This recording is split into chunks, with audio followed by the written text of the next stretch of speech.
Hello, I'm Tony Rodrigues, and I'm a person that's had a fair amount of strangeness in my life. I'm very fortunate to have this opportunity to do this show and share not only my account, but many others of strangeness that I feel everybody should know. A new era is beginning. Welcome to Odyssey. Awesome. Welcome to the show. Welcome to Odyssey. My name is Nekita, and it's really exciting because a new era is beginning, and it is here now. I have the pleasure of interviewing Tony today, and just the little that I've gotten to speak with him, I'm already like, my own consciousness is blasted, so I can't wait to share with you guys. Sorry you missed the pregame with us in our conversation, but here we are now and excited to unravel news. So Tony, thank you so much for being here. Welcome to the show. My pleasure. This is going to be fun. I can already tell we're just taping a little bit here and there, and it's already a lot of fun. So I can't wait to see what we do. Yeah. I feel like having fun is the premise of all soul work right now, and it's really what we're here to do. And so I would love to actually, in the name of fun, I would love to hear what has been most fun in the work that you do as of recent. Wow. Okay. A curveball back. So touche. We have a lot of fun. So I teach groups. It started out, I had a testimony and I wrote a book about it and did a few interviews, and it caught momentum. And so one interview led to another and another. I did hundreds of shows. And with the book, I began to do speaking engagements. But the research behind the book, so in my life, I went and researched evidence behind what I wrote my book about. And the evidence became remote viewing, advanced remote viewing research, so secret programs. And then I found the paper trail and things. So to get to your question, I started remote viewing groups, and those are the most fun. So I have groups, I have a Patreon, and I have live groups that we teach remote viewing to. And when people come in, you get to know people for one. It's a great bunch of people. You get to know them, so every weekend and week out, I slip in some jokes. But then the reveal, when people think they're wrong, they go, man, I didn't get any of this. This is wrong. And then you open the envelope and you show it to them that they actually got it right. Wow. That is so much fun. It's like every weekend we do that. And I'm to the point where I'm a little disappointed when people don't give me a expression of shock when they see the results. So that's the fun part of what I'm doing right now. And this show. Yeah, okay. We'll see how it goes. We'll see how it goes. We're in it. Well, it's really interesting because you said it started with just a testimony, and now you're building up these whole entire groups of remote work. And not only are you it's literally like they're birthing their gifts. It sounds like that's what's really exciting, is for the first time they have that new trust in themselves. What would you say, how have you created trust in yourself in this process where now you can lead people in it? That's a good question, and I sure didn't have it in the beginning. It has been years. In the very beginning, the only thing that I had was I let go of being afraid of it. So people ask me, and my family, there was a lot of people, there was a lot of naysay. And I realized that I was making decisions because I was afraid of what might happen over and over again. And I started looking at that. I looked, my whole entire life was being ran like that. When I did some soul searching, and I thought, am I going to go on camera and tell people these things that are unbelievable? That certainly someone's going to throw tomatoes. Others might be mad at me. And other people in the past have said similar things and been disappeared. And so am I going to can I do this or not? And I realized that all those things were something that might happen, that I was afraid of something that doesn't exist, that might happen. And I looked at my whole entire life, and I was making all my decisions, work, play with the kids, where we're taking the kids to. I'm afraid we can't go there. They could get hurt. Well, I mean, that doesn't mean they're gonna. And I was like in a state of mind. So when I let go of that, it started the change. Wow. It started the big change in life. And then one thing led to another of doing the interviews and talking out everything. And, I'm not going to claim that I'm good at it, but I was familiar with it. And then, so when I started doing the groups, It was easy. It was second nature. So it's going good. And it's not for everybody, you know. You're right, people are going to find you. So that's kind of what's happening. Plus, it's been so long. It's been like 10 years. Yeah, 10 years. Okay. A whole decade of this experience. Yes. Well, I would love to go into the specifics of fear and what some of those fears were, just in case the audience were experiencing something like that were relevant to them. But before that, I would love to just hear you speak on how you use fear as a catalyst, because even before this show, we started talking about like, oh, there's a little bit of fear that comes up. And so I would love, like, where's your dance between letting go of fear and using it for your purpose? I think a lot of people, wow, good question. Thank you for this question. I think a lot of people don't realize when they're scared. I think you don't even consciously realize that you're just scared. You're making your decision, you're planning your day around something that you're afraid of, and the fear isn't real. It's in your mind. It's something that could happen. Yes, I'm not saying be stupid, but I consciously realized, what I had is I had that moment where I thought, I'm going to do this, and what happens to me because of this isn't up to me. It's up to the world at large, and it's their problem, not mine. I'm just going to tell the truth. And so that I let go of that. In that moment, I let go of a fear. But in that moment, retrospectively, I thought, I've been afraid of everything. I've been afraid of literally everything. All my decisions have been based on, don't do that, this could happen, or don't do that. And when I let go of all that and just started making decisions, and I thought, I changed the focus of fear. This is a secret. I don't tell people this. I changed the focus of my life from being afraid to being happy. And I thought one day I was going to earn a magical number that I was never going to earn, that I'm still, I thought I was going to earn this number, a dollar amount that was going to make me worthy one day, or I was going to finish something eventually, someday, that was going to make me give me my self-esteem, because I was afraid of everything. I didn't have it. And I thought, no, I don't want to do any of that. I just want to be happy. I don't need to be a millionaire to be happy. I just need to take a minute and be happy. And that was what I turned my goal to. And it was really easy to get. It was super attainable. That's what was hilarious, was that happiness that was so hard to get all along was impossible. It was only brief moments of happiness that thrust upon you.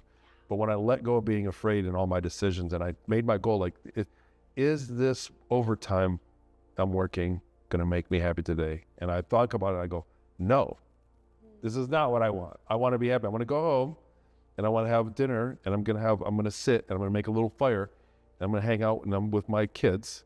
And that's what I want to be happy right now. Back to the simplicity. And I did. Well, I went back to that motivation of happiness rather than the fear. Fear of being broke, fear of being not enough, fear of being unworthy. These were fears that were working against me constantly. It was my whole life. It was, and like I said, it was a profound thing. And then the other thing we were talking about earlier, if you don't have a little bit of fear when you do something new, something's wrong.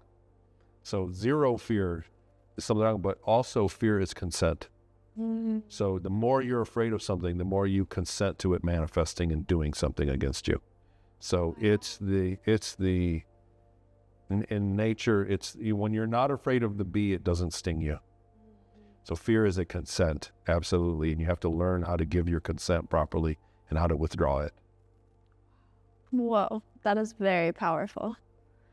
I'm wondering, and through the lens of happiness, if you're basically channeling happiness, you're choosing to put your focus on happiness, is that then how if fear comes up, because you could probably speak on this too, I'm sure your students feel a certain level of fear, and you're holding now an entire container. So you went through this experience to alchemize fear into happiness, to then be able to hold that process for others. What would you say in the moment when maybe people start to remember things, or they start to have fear come up around their gifts, how to alchemize that into happiness? A lot of times it can happen. So when people are getting memories, long-term fragmented memories, so I've done that long-term memory coaching. So that was a service that I did. I moved away from it when I got into the remote viewing. Long-term memory coaching, a lot of people have a very fearful moment as the memory is about to happen. So it feels like you're going to jump off a cliff into the water. And I tell people this all the time. So some memories, you need to let them happen because you have a higher self, you have a higher mind, a subconscious mind, whatever you want to call it. You have a version of yourself that governs what you remember as you need it. So some memories can be harmful. And I tell people, once you get the memory back, you've jumped off the cliff and you're hitting that water. You're on your way down and you cannot go back. Once you remember, you are going to integrate that memory and become that person now. The person with all your memories till this moment, plus the memories that you didn't have. And that's the person you're going to be. You're going to be a completely different human being in some regard. And so you're not getting back. Once you get the memory back, you're not going back. And you have to let it happen organically. So there's a fear in that moment. And I tell people, honor it. Honor that standing on the cliff and have respect for it. Because most people just want their memories back. Now I need to know. And I say, you have to give it time. This is a lifelong process. The opposite on remote viewers that I do is say, you're going to be afraid. Your conscious mind wants to take care of you. So it's not a bad thing. Your conscious mind is always thinking ahead of what's about to happen. Am I going to be hungry tonight? Am I going to be cold? The bills paid? Is my survival guaranteed? Am I going to be embarrassed? Am I going to be loved? Your conscious mind is always solving that problem. It's always working those problems. And it gets in the way of your intuitive mind. So it drowns out the intuitive voice that says, just let go of this. There's better stuff waiting around the corner.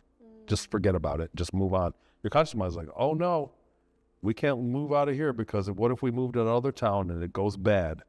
So your intuitive mind, when it needs to, will take over. But in the purpose of remote viewing, you need to shut that mind off completely, constantly. You need to listen only to the intuitive mind. Wow. And so that fear is the first thing that goes. You have to address it and say, I'm let out another secret. I don't tell them this. I don't tell them that I'm addressing their fears. And I'm constantly saying things like, there's no permanent record. There's no embarrassment here. There's not a win or a lose. You're in an environment where everything you say, you're going to hit it and you might not hit it, and there's no punishment. I'm trying to always remove any fear of their conscious mind because most people are only afraid of being embarrassed. And all of the new people and all of the medium remote viewers up into a certain level, all of them start out with this. I say, if you've given me I say, Nekita, tell me what you got. Let's see your results. And you go, well, I don't think I've got it, but here's my results. They always preface it with something like, I don't think I was right. And then they go on to see that they did get the data. But it's a fear of embarrassment that says that. And I know when somebody says something like that to me, that they're afraid of being embarrassed in front of a group of people who wouldn't be. And so that's something that always gets addressed. So Wow. Alchemizing fear is the name that turns out, I lived a long time before I figured it out. Yeah. Sometimes it takes a few years of wisdom to tune into these things. Or bad decisions. Or bad decisions. Yeah.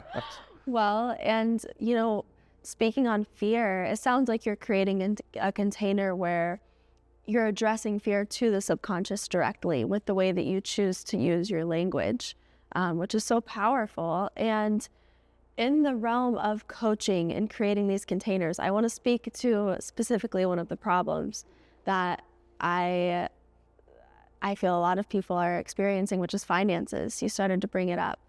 I'm curious what your thoughts are around spirituality and how there seems to be a disconnect. People with really big gifts, spiritual gifts, there seems to be this correlation of high spiritual gifts and low revenue earned. Why do you think that is? In a short phrase, it's an op.